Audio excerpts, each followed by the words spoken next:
నాతో వెంకటాచలంలో ఒకానొకప్పుడు ఒక వృద్ధ అర్చకుడు చెప్పాడు, ఒక్కొక్క రోజు వెంకటేశ్వర స్వామి వారి ముఖంలో గొప్ప సంతోషం కనపడుతుందండి మాకు. అలా కనపడింది అంటే మేము మరునాడు వస్తున్న వాళ్ళని చూస్తాం, ఎవరో ఒక పరమభక్తుడు వస్తాడు గుడికి అని చెప్పారు. అలాంటి వాడు ఒకడు వస్తాడు, లక్ష్మి. వాడు హుండీలో డబ్బులు వేయడానికి ఇలా చేయి పెడతాడు. వాడేం పెద్ద పెద్ద కట్టలు వేయడు. వాడు ఒక పావలా కాసో 2 రూపాయలో వదులుతాడు. వాడు వేస్తున్న డబ్బు కోసమని నేను హుండీలో ఇలా చెయ్యి పెడతాను. అది మిగిలిన డబ్బులో పడదు, నా చేతిలో పడుతుంది. అది తీసి ధనదుకు వడ్డీకి ఇచ్చి కుబేరుడి వడ్డీ దాంతో కడతాను. కొంత నేను డబ్బు ఉంచుకుంటాను. నీకో చమత్కారం చెప్పనా? ఇంతమందికి ఇచ్చేవాణ్ణి పరమభక్తుల డబ్బులతో జీవనం గడుపుతూ ఉంటాను. వింతలేల చెయ్యుచుండెదను కొండ మీద.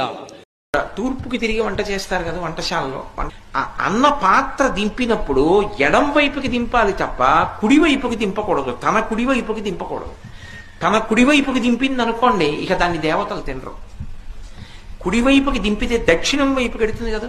తూర్పుకి తిరిగి వంట చేస్తూ కుడి చేతి వైపుకి దింపింది అనుకోండి, అది ఏ దిక్కయింది? దక్షిణ దిక్కయింది.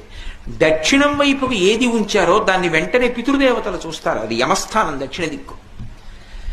దాన్ని పితృదేవతలు తింటారు. పితృదేవతలు ముట్టుకున్న దాన్ని ఇంకా దేవతలు ముట్టుకోరు. మీరు మళ్ళీ తీసుకొచ్చి దాన్ని నైవేద్యం పెట్టారనుకోండి, ఇక దేవతలు తీసుకోరు దాన్ని.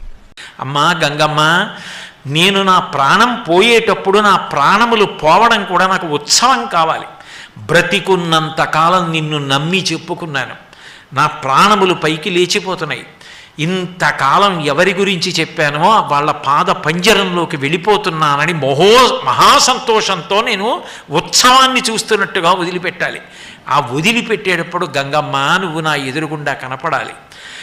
నాకు విష్ణువు యొక్క పాదములు తల మీద పెట్టుకోవాలి. నారాయణాంఘ్రిద్వయం ఎవరి దగ్గర ఉండాలి? మాతాజాహ్నవి శంభు సంగమిలితే మౌళౌ నిధాయాంజలిం. 2 చేతులెత్తి గంగమ్మకి నమస్కరిస్తూ విష్ణు పాదములను తల మీద స్మరించాలి.